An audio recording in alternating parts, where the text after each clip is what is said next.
बिस्मिल्लाहिर्रहमानिर्रहीम। अस्सलाम वालेकुम नाजरीन, मैं हूं आपका मेज़बान डॉक्टर महबूब अली सुबज़ी और आप देख रहे हैं मेरा डिजिटल चैनल। नाजरीन, आज इस साल 2023 का आखिरी दिन है और अमूमन दुनिया के मुख्तलिफ अक़वाम मुख्तलिफ ममालिक जो है वो अपना मुहासिबा करते हैं कि जो भी साल गुजरता है कि उस साल में उनकी अचीवमेंट्स क्या है और उनकी कामयाबियाँ क्या है और इस तरीके से उनकी जो नाकामियाँ और उसकी वजूहात क्या है। लेकिन बिल्कुल भी पाकिस्तान को 75 साल हो गए हैं, लेकिन हम आज तक इस बात का हिसाब नहीं लगा सके कि 75 सालों में पाकिस्तान आज तक कामयाबियाँ क्यों हासिल नहीं कर सका।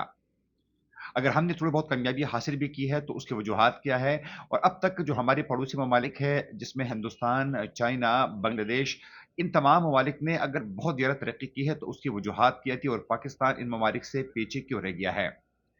हम तालीम के सेक्टर में देखें तो तालीम के सेक्टर में हमारा पड़ोसी मुल्क हमसे कहीं ज़्यादा आगे निकल गया है। टेक्नोलॉजी के मैदान में कंप्यूटर के मैदान में, एआई के मैदान में हमारे पड़ोसी ममालिक हमसे काफ़ी आगे निकल गए हैं। जबकि हम आज भी 90 या 80 के दहाई वाला बिहेवियर करते हैं। हमारी यूनिवर्सिटीज़ को देखें तो बदकिस्मती से पाकिस्तान की कोई भी यूनिवर्सिटी दुनिया के टॉप 500 यूनिवर्सिटीज़ की लिस्ट में शामिल तक नहीं है। हमारी सियासत को देखें तो हमारा जमहूरी निज़ाम जो है दुनिया बदकिस्मती से इस निज़ाम पर हंस रही है। क्योंकि बदकिस्मती से इस मुल्क में कुछ भी खालिस नहीं है। हमारे दोस्त बड़ी अच्छी बात करते हैं कि हम एक ऐसे मुल्क में रिहाइश पज़ीर है कि जहाँ कुछ भी खालिस नहीं है। आप हमारी यूनिवर्सिटीज़ को देखें, जिस तरह मैंने पहले भी कहा कि पाकिस्तान की कोई भी यूनिवर्सिटी दुनिया की जो 500 टॉप यूनिवर्सिटीज़ है, उस लिस्ट में मौजूद नहीं है। हमारी यूनिवर्सिटीज़ यूनिवर्सिटीज़ नहीं है बल्कि यूनिवर्सिटीज़ की तरह है। हमारे असातिज़ा को देख लें बदकिस्मती से इंतहाई एहतराम के साथ, लेकिन हमारी असातिज़ा जो है वो असातिज़ा की तरह है। खुद हमारे तलबा, हमारे स्कॉलर्स जो है, हमारे ग्रेजुएट जो है वो ग्रेजुएट्स नहीं है बल्कि ग्रेजुएट्स की तरह है। हमारे ऑफिसर्स को आप देखें, चाहे वो ज़िली सतह पर हो, वो किसी सूबे में हो या मुल्क के सतह पर हो, हमारे एसएस, डीसीस को देखें, हमारी ब्यूरोक्रेसी को देखें, तो वो ऐसा बर्ताव करते हैं जिस तरह वो बादशाह हो, लोगों के खादिम या पब्लिक सर्वेंट ना हो। इस तरीके से पाकिस्तान की मीडिया को देखें तो अब तक तो ये कहा जाता रहा कि पाकिस्तान की मीडिया जो है वो अभी तक मैच्योर नहीं हुई है। लेकिन पाकिस्तान में अगर आप इलेक्ट्रॉनिक मीडिया की बात करें, प्राइवेट मीडिया की बात करें, तो अब उस मीडिया को पाकिस्तान में आए हुए भी 20-22 साल का अरसा हो गया है और अब तक इस मीडिया को मैच्योर होना चाहिए था। लेकिन बदकिस्मती से पाकिस्तान का मीडिया इंतहाई पोलराइज्ड मीडिया है और जिस तरह एक मीडिया को होना चाहिए, तो शायद ये मीडिया आज तक उस तरीके से आज़ादाना, मुनसिफाना मीडिया ना बन सका। इसलिए हम यही कह सकते हैं कि पाकिस्तानी मीडिया भी मीडिया की तरह है। नाज़रीन, हमारे अस्पताल को ले लें। आज की इस 21वीं सदी में भी लोग सरकारी अस्पतालों पर बिलीव नहीं करते और ज़्यादातर लोगों का रुझान जो है, वो प्राइवेट अस्पतालों की तरफ होता है। सरकारी अस्पतालों में हमारे डॉक्टर साहिबान तो बड़ी-बड़ी तनख्वाहें लेते हैं, उनको सहूलियात दी जाती है, अस्पतालों को हर साल हुकूमत की जानिब से करोड़ों अरब रुपए के फंड्स दिए जाते हैं, लेकिन इसके बावजूद भी हमारे अस्पताल काम नहीं करते। गोया हम कह सकते हैं कि हमारा अस्पताल अस्पताल नहीं है, बल्कि अस्पताल की तरह है।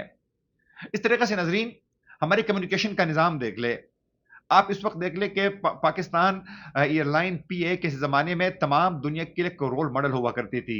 इंटरनेशनल रूट जो थे वो सबसे ज़्यादा पीए के पास थी। आप मुत्तहिदा अरब इमारात का निज़ाम देखिए, क्योंकि जो एमिरेट्स एयरलाइन थी वो पाकिस्तानी लोगों ने उनको बनाकर ये सिस्टम दिया था। उन्होंने पीए को फॉलो किया था। आज एमिरेट्स एयरलाइन जो है वो दुनिया की बेहतरीन एयरलाइन में उनका शुमार होता है। बल्कि हर साल जो टॉप रैंकिंग होती है तो एमिरेट्स एयरलाइन जो है वो दुनिया के 2 या 3 टॉप एयरलाइन में उनका शुमार होता है। लेकिन पीए जो है वो किसी रैंकिंग में मौजूद नहीं है। हम इसलिए कह सकते हैं कि हमारा कम्युनिकेशन का निज़ाम, हमारा ये निज़ाम जो है वो शायद एक बेहतरीन एयरलाइन तो नहीं है, लेकिन एयरलाइन की तरह है। इस तरीके से नाज़रीन, बदकिस्मती से आप हमारा डाक का निज़ाम देख लें, हमारे सड़कों का निज़ाम देख लें, हमारे तालीम का निज़ाम देख लें, हमारे सेहत का निज़ाम देख लें, हमारा आईटी का निज़ाम देख लें, हमारी यूनिवर्सिटीज़ का निज़ाम देख लें, बदकिस्मती से हम हर जगह पर सबसे आखिरी सफ में खड़े हैं। इस तमाम की चीज़ों की वजूहात क्या है? गुज़िश्ता रोज़ एक खबर आती है कि पाकिस्तान ओलंपिक एसोसिएशन के सदर जो है आरिफ हसन साहब जो है उसने इस्तीफ़ा दिया है। ये बंदा 2004 में पाकिस्तान ओलंपिक एसोसिएशन का सदर बना है। गुज़िश्ता 19 साल में इस बंदे का कंट्रीब्यूशन क्या है? आपने कितने ओलंपिक्स में गोल्ड मेडल हासिल की है? शायद 1 या 2 से ज़्यादा नहीं है। हम में से जो लोग जिस कुर्सी पर बुराजुमान हो जाते हैं, उसके बाद उस डिपार्टमेंट का बेड़ा गर्क करते हैं, लेकिन उस कुर्सी को छोड़ते नहीं हैं। آپ ہماری ہاکی کو دیکھ لیں، ہمارے کرکٹ کو دیکھ لیں، ہمارے اسکواش کو دیکھ لیں.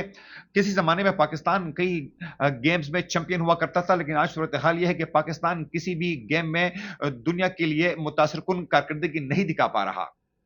اس کی وجوہات کیا ہے؟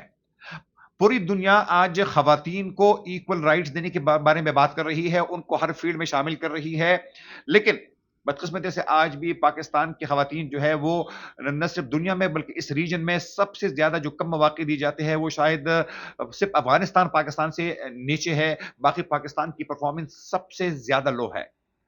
اس کے باوجود بھی کہ پاکستان میں نوجوانوں کی تعداد جو ہے وہ 60%، 60% سے بھی زیادہ ہے، اور شاید دنیا میں سب سے زیادہ نوجوانوں کا ملک جو ہے اگر وہ کہلاتا ہے تو وہ پاکستان ہے. لیکن ہم نے ان نوجوانوں کو کیا ہدایت کی ہے، کیا رہنمائی کی ہے، کیا ان کو روزگار دیا ہے، کیا ان کو فیسلٹیز دی ہے؟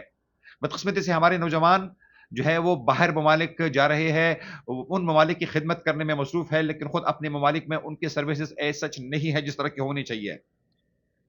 سوال سب سے بڑا جو بنتا ہے وہ سیاسی جماعتوں سے بھی بنتا ہے، اس ملک کی بیوروکریسی بھی بنتا ہے، اس ملک کے کرتا دھرتوں سے بھی بنتا ہے کہ آپ نے گزشتہ 75 سالوں میں پاکستان کو کیا دیا ہے. بدقسمتی سے ہمارے جو کرتا دھرتا ہے وہ اپنے آپ کے بارے میں سوچتے ہیں، وہ اپنے اہل ویال کے بارے میں سوچتے ہیں، پیسہ بنانے کے بارے میں سوچتے ہیں، مراد کے بارے میں سوچتے ہیں، ساری زندگی جو ہے پاکستان کے مختلف اداروں کو نچوڑنے کے بارے میں سوچتے ہیں. لیکن آپ نے خود اس ملک کو کیا دیا ہے؟ اگر بہت افسوس سے مجھے کہنا پڑ رہا ہے کہ سب مفادات کا جنگ ہے، پاکستان کے لیے کوئی کچھ نہیں کر رہا. ہم ہر دفعہ تو یہی کہتے ہیں کہ میں نے ملک کی اتنے سال خدمت کی ہے، لیکن آپ نے خدمت کی ہے، لیکن اس خدمت کے بدلے آپ نے اس ملک سے معاوضہ لیا ہے. آپ بڑے بڑے تنخواہیں لیتے ہیں، آپ مراد لیتے ہیں، آپ گاڑیاں لیتے ہیں، آپ اس ملک کا پیٹرول استعمال کرتے ہیں، لیکن اس کے مقابلے میں آپ نے اس ملک کو کیا دیا ہے؟ ناظرین یاد رکھے گا کہ ٹیکس کا نظام جو ہے اس کا بنیادی کنسپٹ یہ ہے کہ پوری دنیا میں امیروں سے ٹیکس لیا جاتا ہے جو کہ غریبوں کے ویلفیئر پر استعمال کیا جاتا ہے.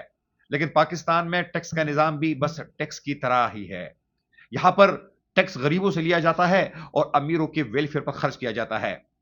یہاں پر غریب کے پاس تو 2 وقت کی روٹی کو تو درکنار اپنے بچے کو تعلیم نہیں دلا سکتے، بچے کو 2 وقت کی روٹی نہیں دے سکتے، لیکن ہماری امیر طبقہ جو ہے ان کو بڑے تنخواہیں آج بھی چاہیے، ان کو پیٹرول چاہیے، ان کو بڑے بنگلے چاہیے، ان کو مراد چاہیے. ایک ایسا ملک جس کو آج بدقسمتی سے کوئی اون نہیں کرتا. اگر یہ صورتحال رہی تو 75 سال تو گزر گئے، شاید ہماری جوانی بھی ختم ہو جائے گی، ہم بھی اس دنیا سے چلے جائیں گے، لیکن اس ملک کا نام لیوا، اس ملک کا خیرخواہ کبھی بھی نہیں ہوگا. مجھے افسوس ہے کہ اگر میں کچھ زیادہ کہہ گیا ہوں، لیکن بدقسمتی سے اگر ہم اپنے پڑوس کی ممالک کے ساتھ اپنا کمپیریزن کریں تو وہ ممالک اس لیے آگے نکل گئے کہ اس میں ہر شخص جو ہے اپنے ملک کو اون کرتا ہے، اپنی ریاست کو اون کرتا ہے، اور ہر آدمی وہ کام کرتا ہے کہ جس کی اس کے پاس ایکسپرٹیز ہو. آگے پروگرام تک اپنے میزبان ڈاکٹر محبوب علی زبیر کو اجازت دیجیے. اللہ حافظ.